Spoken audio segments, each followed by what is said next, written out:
The world has changed. Over the years, I thought I was learning how to live, but later came to find I was learning how to die. Ruthless, aggressive, no honor, nothing describes our current situation. People are starving. The law ever so gently bent towards the rich and powerful. We, on the other hand, the lower class, the bugs of society, cogs in the machine meant to work ever so effortlessly without question, and so we did. My name is Nya. My mother before me enslaved, snared and forced to work in order to earn the little she could. Father, once a proud man, his shoulders ever so gently over time bent, face entangled in sadness, worked himself to death in order to provide what he could. I was once told by my mother it used to all be different, a period of peace and harmony. She once recalled the time she and her siblings used to roam the streets playing go-go tap, unencumbered by society. She lights up when telling her tales of younger days. We have no clue of how things ended up the way they have. All we have from our history is a painting of a person standing atop a hill, surrounded by tiny, glittering specks of dust. My mother has told me stories from the old days when we were known as the strong. This person was our queen. This person, born of iron and blood, took the reins and carried forward until passing on to the next world. 60 years have passed since, as a society now governed by the new queen, from the most powerful clan in existence, Glacialis have but one rule: to abide by all laws she would put in place without fail. This new system consists of different clans, each stronger than the last, and each having their own roles within the new government, each clan possessing their own natural gift, which is passed down through their genes and their blood. My clan, the marked sylphs, having the lowest of all stature, none to have been born with an ability, were forced to degrade themselves and work in the bowels of the world. The work we did was to be compensated with a bounty of fresh produce and food to last the week.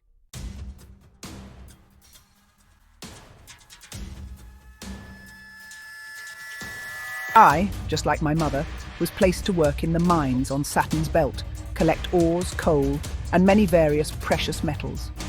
Since I was born in it, I got used to it. My hands, once so gentle and smooth, over time would turn a sickly shade of blue, covered in calluses as rough as the rocks themselves. I would spend my day digging through.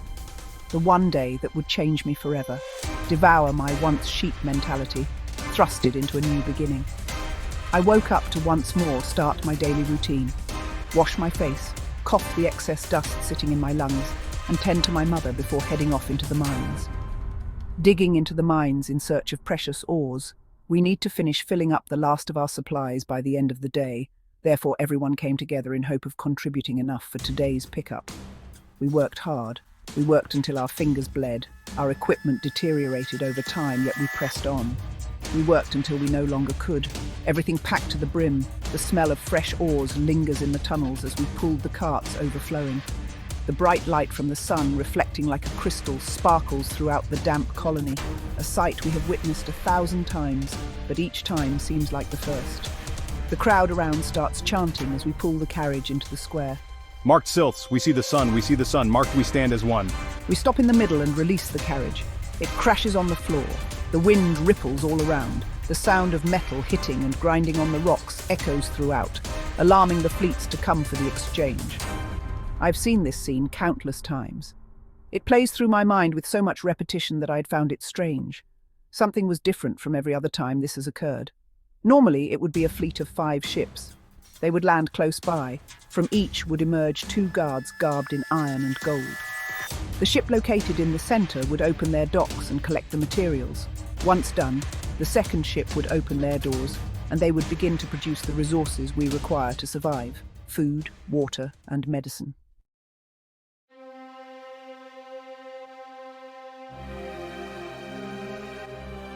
This time it was different. An additional ship came along, this one very different than the rest, covered in reflective shields ever so colourful, manifesting itself as an embodiment of royalty. The colony, which had experienced this event before, all kneeled. Myself, not knowing what was happening, stayed standing, my mother hoisting my arm towards the ground, dropping me to my knees. Do as Mommy does, sweetheart. As she bends her head towards the ground with hands reaching outwards towards the ship, I follow her steps. Rise, Screams one of the guards. Mother raises her head, gets up from the ground and wipes the dirt off her worn-out, torn shirt. I continue to follow. All hail the Queen of Colonies, the first of her kind, our ruler, Queen Minerva Alessia Adira. Everything and everyone became quiet. The air in the atmosphere turned into a cold, grasping chill, my mouth suddenly transitioning from blowing out air to blowing a cold mist, which worked its way into my body until finally settling in the pit of my stomach, feeling almost paralyzed. I looked on as my mother, with a smile on her face, suffers through the same curse, but knowing she's thinking all the while it's all but temporary. A ramp slowly latches off the ship, gently inching, reaching towards the ground. The door opens, a blast of mist pours out, covering the entry. The ramp and the lights turn into a thick, dense fog. Everyone eagerly waits for what is to come, who would be appearing. Out of the fog, a sliver of a silver dress covered in crystals makes its way into view. A woman as beautiful as a night filled with stars. A fragrance of flowers and morning dew washes over everyone, producing a sensation of stillness and warmth. All hail Queen Minerva Alessia Adira. Shouts everyone in attendance. She makes her way towards the carriage, grabs onto the sides and inspects each side, glaring at the materials. All the while, everyone remains still, quiet. Not one breath could be heard. "You're short," she exclaims. A man from my colony replies. How? "Quiet, scum!" Know your place? Let him speak. My queen. We have counted every container so far. We have gathered the same amount as last. And that's what's wrong, my weak-minded fiend. Tax has risen, therefore your requirements have also inflated. You are missing 6 more containers. We were never informed of such drastic changes, my queen. And even then, I'm not sure we have the manpower to acquire such an amount. The Queen looks towards one of her guards and nods. The guard pulls out his weapon and shoots the man in the face, dropping him with a gouging hole left where his facial features used to be. "Anyone else have any issue with the new tax?" asked the Queen. The colony, knowing well they can't speak up, kept their anger buried deep within, so deep it manifested into fear. A woman in the back of the crowd screamed out, My son! "Who dares? March forward now. You who so blatantly speak without permission, or there will be consequences. Know that you work for my glory and mine alone. You work to survive. You do not get to live." No one moved an inch, all waiting patiently to see what would happen next. The Queen takes a few steps towards the front line of the colony, leering at everyone. She motions her hands, waving the guards behind. No one is to survive until we find the culprit. You heard the Queen boys start the culling. One by one, starting from the right towards the left, lifts up their weapons. On my count. I look at my mother's face. She's scared. She clutches me in her arms, tears running down her face. Don't be afraid, baby. If fate wills it, so it shall be.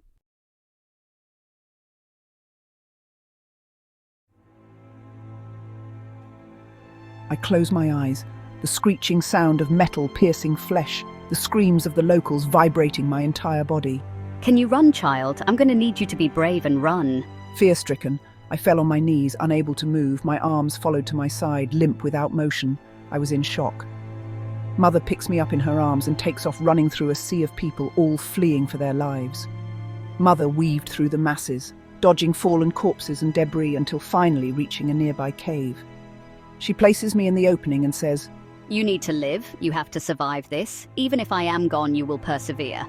Mother, please come with me. Please, there's enough room for the both of us. I can't fit, baby. You need to be strong for the both of us. My will passes on to you once I am no longer of this world. I held onto her index finger as she inches herself away from me. Go now. Get out of here. She lets go, turns around and metal pierces her chest. She falls face first onto the cave opening, blocking it, blood dripping out of her mouth. She lets out 2 deep and heavy breaths before smiling and passing on. I look at her eyes remaining open, blood dripping entering the cave like a river. That's enough. Pull back the troops. We have matters of greater importance to attend. That's enough, fellas. Pull back. Get everything into the ship. What of the rest of them? Leave them be. They still serve a purpose, even if minuscule. What about their provisions, the food? She walks past the captain, stops, and places her hand on his shoulder. Burn it! She makes her way to the ship, the latch closing behind her. All right, boys, bring out the provisions. We have a job to finish. The rest of the guards quickly run into a ship.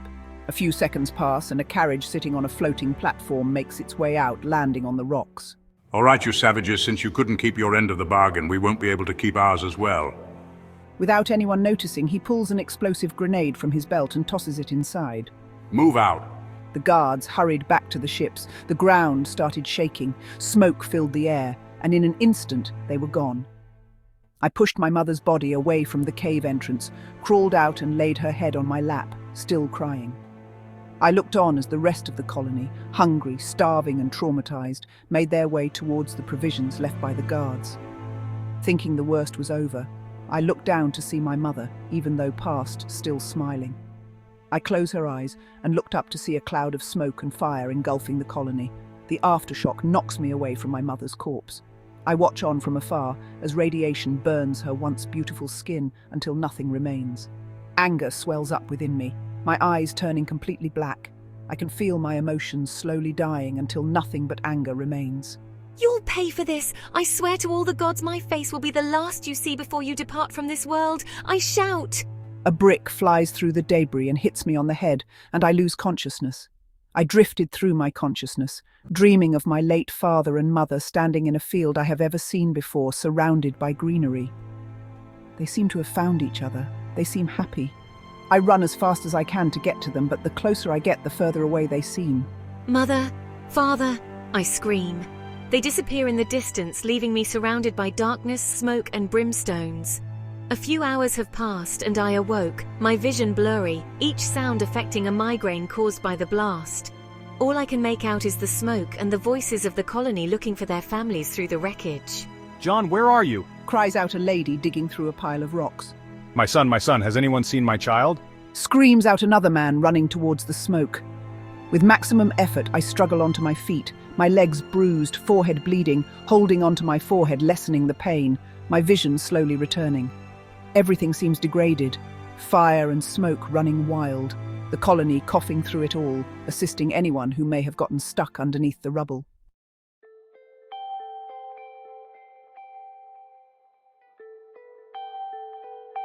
That night has changed us all. Having to watch my mother slowly fade from this life until the next has awoken something in me. I was filled with a new sense of purpose. Forget the mines, forget survival. Blood begets blood. I had one thought. I will kill them all. Anger seeped through my veins like venom. I could feel myself changing. A feeling I have never felt before has taken over. It felt calm. It felt composed, all the while containing a sense of rage and destruction. That night I couldn't sleep. Each time I closed my eyes, I would envision feet running towards me, and each time they seemed to be getting closer and closer. Daylight breaks, I crawled out of the cave from which I spent the night. Holes dug into the ground in order to bury the deceased. One by one, 2 men would chuck a body into the hole. The family members would follow suit and drop whatever necessities into the hole representing the person who was just thrown in. There was nothing left of my mother to throw in, and I had nothing of value to put in the hole, so I stood there and cried. I cried for hours, knowing I was on my own now. Father has gone, and now Mother has made her way to meet him in the afterlife. It was never her decision, therefore I was not mad at her. I was to point my remaining emotions at the person responsible. The ceremony ended, tears overflowing into the dirt, mixing in, turning it into a muddy surface. Marked, we stand as one. We stand as one! They begin pouring in the dirt. One by one, a person would come, grab the shovel and begin pouring in a scoop. Once done, passing it down to the person behind them and so on. My turn came in, and I stood at the top, looking at the wreckage, the corpses. I grabbed the shovel, dug deep within the earth, my emotions once more boiling over, tears flowing. It wasn't sadness, but anger. The earth underneath rumbles, the people around start shaking and falling to the ground. The priest falls to his knees.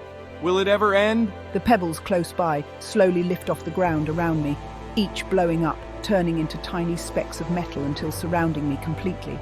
Shreds of metal flying, spinning around me, cutting through the wind. I wasn't sure of what was happening. It's her, says the priest, as he points to the painting overlooking the colony. She has returned. One by one, they all kneeled, waiting to see who would emerge from the metal cocoon.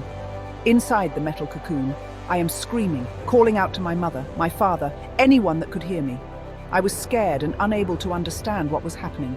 I opened my eyes to find none of the metal pieces hitting me. They would hover around me ever so gently, while the ones on the outer shell would rotate, spinning extremely fast as if keeping everything and everyone out. I close my eyes once more, screaming, hoping, praying it would stop. The sound of the metals swirling around stops. My feet reach the ground, surrounded by a warm atmosphere. I open my eyes to find I was standing in a white room. In front of me, a woman sitting on a throne. "What do you seek, child?" I turn, thinking she's referring to someone behind me. There's no one. I turn around, the lady now in front of me. The throne vanishes, and the white room changes color, a color I have never seen before. "Do not fear me, my child. So much sadness in one of my own. I wonder what could have happened." She kneels before me, grabbing my cheeks. Her eyes change color to a deep darkness. Visions of my passing father, my mother brutally murdered, and the colony suffering flash before my eyes. It went on for a few seconds, but felt as if years flew by. She lets go, her eyes returning to their normal shapes, tears running down her cheeks, her face twisting and changing into anger. "You have endured so much, my child. How dare they treat my own as trash?" Who are you? "I am the Queen of Iron, the first queen. I now remember the painting atop the cave. It's you. And also you. Accept my gift. Remember who you were. We are needed." The debris floating started slowing down until a full stop. Little by little, each of the metal pieces fell to the ground until none remained. I stand in the middle, as if on a throne made of iron. Everyone around me still on their knees. All hail the Queen of Beginning, the Iron Whisperer, the great matriarch Nya Bologna Allery.